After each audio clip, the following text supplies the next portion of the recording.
Morning students. मैंने अभी आपको अपने लास्ट वीडियो में प्रकाश तथा प्रकाश का परावर्तन के बारे में बताया था। तो उसमें सबसे पहली चीज मैंने प्रकाश क्या होता है बता दिया था। दीप्त वस्तुएं बता दी थी। प्रकाश किस प्रकार गति करता है ये समझा दिया था। अब इसमें प्रकाश का प्रकीर्ण एक टॉपिक रह गया था। प्रकाश का प्रकीर्ण का मतलब होता है प्रकाश का फैलना। तो सिंपल सी एक परिभाषा आप याद रखिए, जब किसी श्वेत प्रकाश की किरण को किसी प्रिज्म से गुजारा जाता है तो वह प्रकाश की किरण अपने 7 रंगों में विभक्त हो जाती है। इस प्रकार प्रकाश की किरण का अपने 7 रंगों में विभक्त हो जाना ही प्रकाश का प्रकीर्ण कहलाता है। तो देखिए कैसे, ये मैंने एक प्रिज्म ड्रॉ किया है। देखिए इसमें से ये प्रकाश की किरण आई और अपने 7 रंगों में बट गई।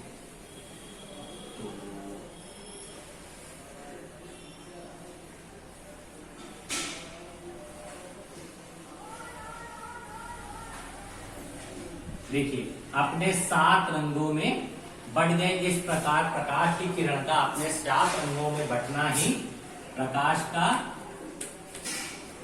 प्रकीर्ण कहलाता है।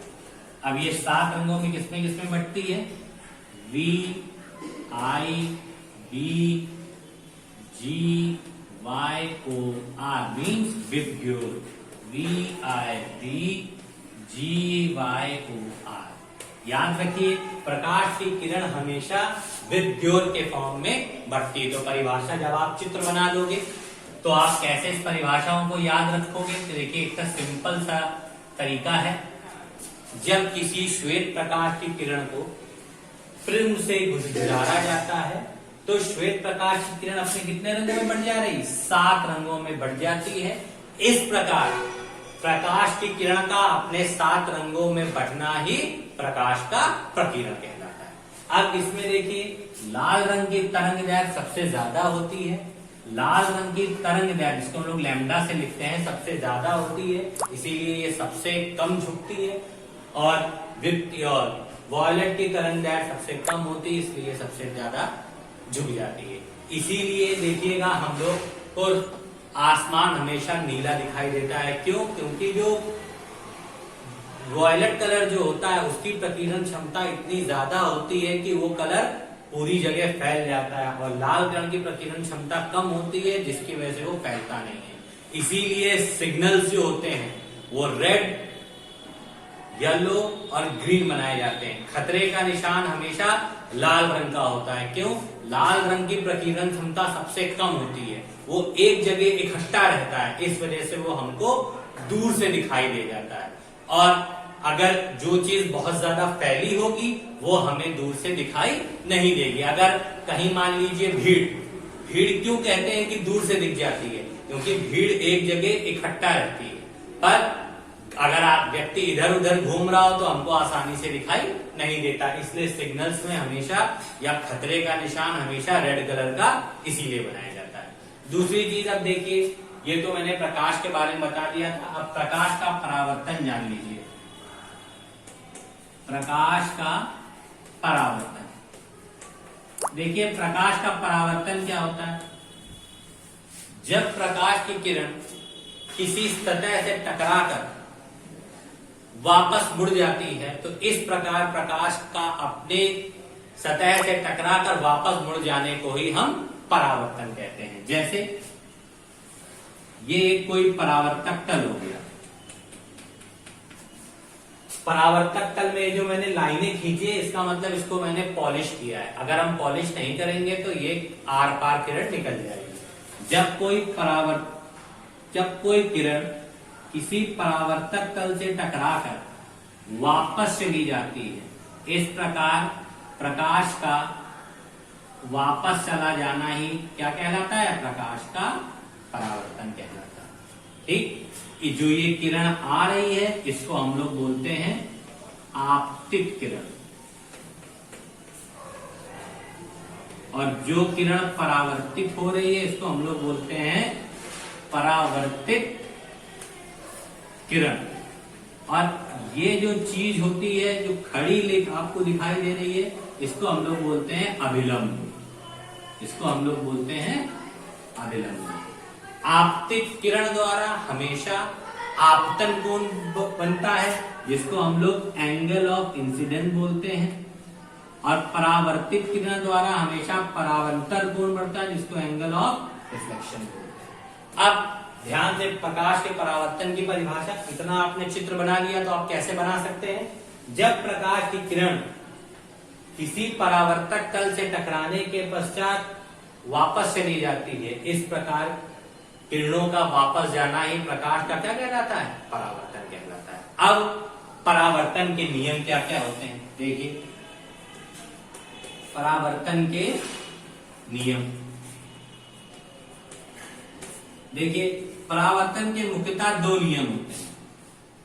सबसे पहला नियम याद रखिए, आपतित किरण, सब कुछ इसी चित्र से बनाना है हमको। आपतित किरण, परावर्तित किरण तथा अभिलंब तीनों एक ही बिंदु पे होने चाहिए। देखिए तीनों आपको एक ही बिंदु पे दिखाई दे रहे हैं, तो क्या लिखेंगे? आपतित किरण,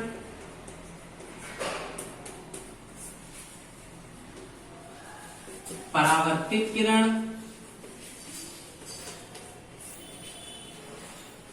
और अभिलंब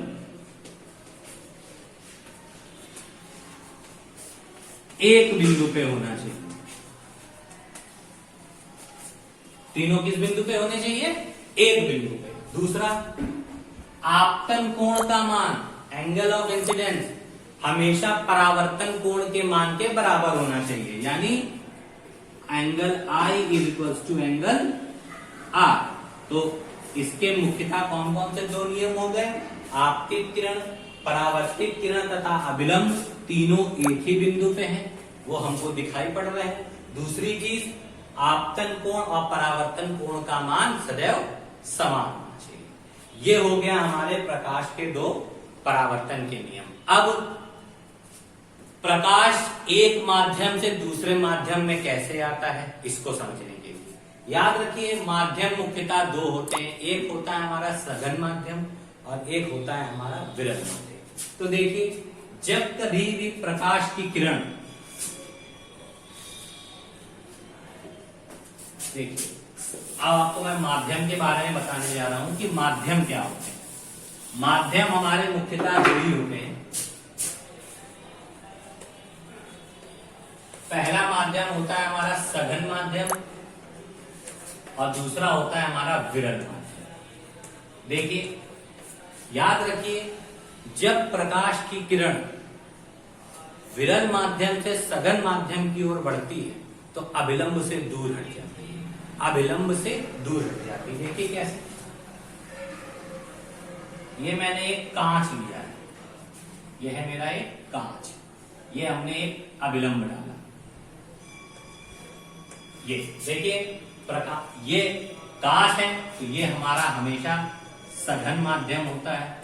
क्यों? कांच के कण बहुत पास पास होते हैं, और ऊपर वाले को मैंने वायु है जो कि हमारी विरल माध्यम है। ठीक है, क्योंकि वायु में कण काफी दूर दूर होते हैं।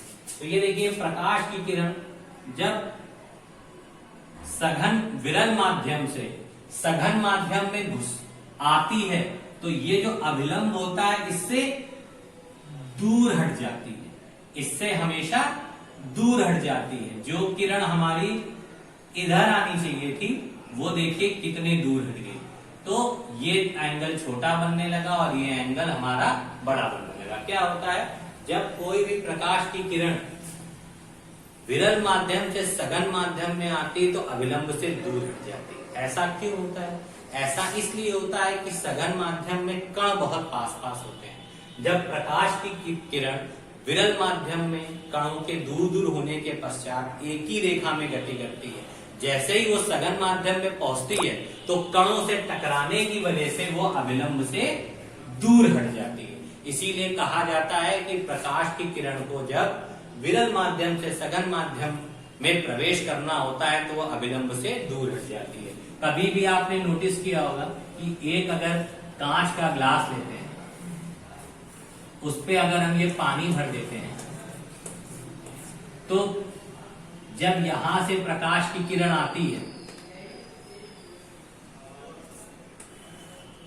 तो तो अगर यहाँ पे हमने एक पेंसिल इसके अंदर ऐसे डाल दी है, तो प्रकाश की किरण जब आती है तो हमको लगता है कि पेंसिल हमारी जिस सतह से थोड़ी सी उठी हुई है, मतलब पेंसिल जिस सतह पे रखी है उससे थोड़ी सी ऊपर पेंसिल हमको केवल इसीलिए दिखती है क्योंकि वायु हमेशा विरल माध्यम होती है और जैसे ही वो जल जैसे सघन माध्यम के में प्रवेश करती है तो अभिलंब से दूर हट जाती है, इसलिए हमको पेंसिल थोड़ी सी उठी हुई दिखाई देती है। अगर हम लोग कभी नदी या पानी में नाव की सहायता से जा रहे होते हैं और हमको कोई भी जंगली जंतु दिखाई पड़ता है तो एक्चुअल में जिस ऊंचाई पे वो दिखाई पड़ता है वो जंतु वहां नहीं होता बल्कि उससे और नीचे होता है, पर हमको उस ऊंचाई पे इसलिए दिखाई देता है कि हमारी आंखों से निकलने वाली किरणें पहले तो वायु में प्रवेश करती हैं जो कि हमारा विरल माध्यम होता है और जैसे ही पानी में प्रवेश करने लगती है तो पानी में माध्यम सघन हो जाता है, जिसकी वजह से वो अभिलंब से दूर हट जाती है और वस्तु हमें जिस जगह पे होती है वहां ना होके थोड़ी सी दूर प्रतीत होती है। तो ये है हमारी सारी चीजें कि सघन माध्यम क्या होते हैं, विरल माध्यम क्या होते हैं, प्रकाश एक माध्यम से दूसरे माध्यम में कैसे जाता है, प्रकाश क्यों विस्थापित हो जाता है, क्यों हमारे सिग्नल हमेशा रेड रंग के होते हैं, आसमान नीला क्यों दिखाई देता है। तो ये सब चीजों के बारे में मैंने आपको आज बताया। तो आज आप घर में जाइएगा, सब लोग एक कांच का ग्लास लीजिएगा, उसमें पेंसिल डालिएगा, तो जब आप उस कांच से उस पेंसिल को देखेंगे तो आपको पेंसिल की दो आकृति प्राप्त हो रही होगी, एक यथार्थ स्थिति यानी जहां पे एक्चुअल में पेंसिल रखी जाती है और एक थोड़ा उससे दूर। तो जो दूरी है वो इसीलिए होती है क्योंकि प्रकाश की किरणें जब विरल माध्यम से सघन माध्यम में प्रवेश करती हैं तो अभिलंब से दूर हट जाती हैं। ठीक है, इस तरीके से आपको सारी चीजें मैंने आज प्रकाश के परावर्तन में समझा दी हैं। आप लोग अच्छी तरीके से परावर्तन के नियम को समझिएगा और इस चैप्टर को ध्यान से पढ़िएगा, बहुत अच्छा चैप्टर है, आपको इजीली सब समझ। Thank you.